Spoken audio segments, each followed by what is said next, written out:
Hello दोस्तों, कानून की जानकारी में आपका स्वागत है। आज हम बात करेंगे किसी भी स्त्री या महिला के साथ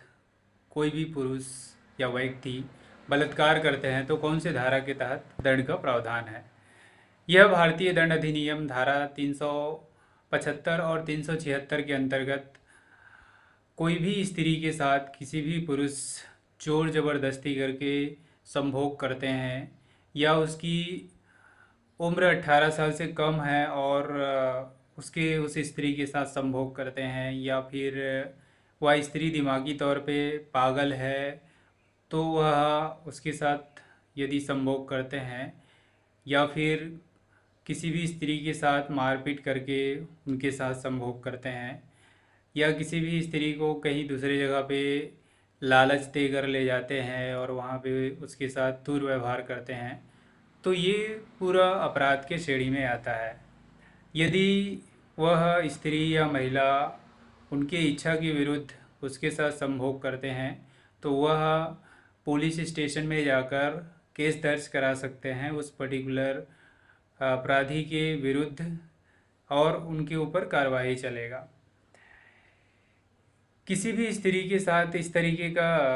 बदसलूकी या फिर बिना उसकी सहमति के उसके साथ दुर्व्यवहार करना, जोर ज़बरदस्ती करना या उसे मारपीट करके या उसे धमकी देकर उसके परिवार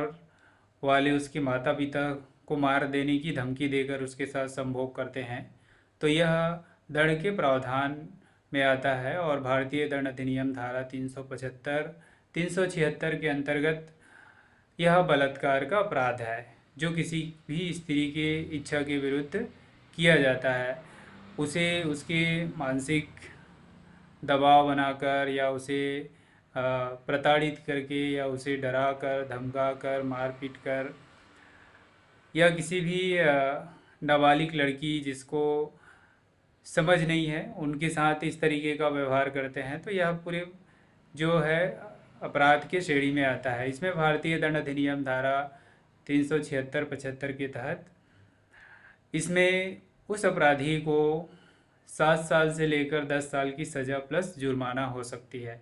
केवल इस तरीके का दुर्व्यवहार या दुष्कर्म करने की वजह से यदि उस स्त्री का जान चली गई, इस तरीके का अपराध करते हुए संभोग करते हुए उसे मार पीट दी गए और या उसे हत्या कर दिए गए बलात्कार करके, तो इसमें फांसी की सज़ा हो सकती है। लेकिन यदि वह स्त्री जीवित है और उसके खिलाफ एफआईआर दर्ज कराते हैं तो उसको सज़ा हो सकते हैं 7 साल से 10 साल तक का और प्लस इसमें जुर्माना भी लग सकते हैं। तो आज हमने जाना किसी भी स्त्री के साथ बलात्कार करने पे कौन से धारा के तहत क्या सज़ा मिल सकती है। तो आज के लिए बस इतना ही। Thank you.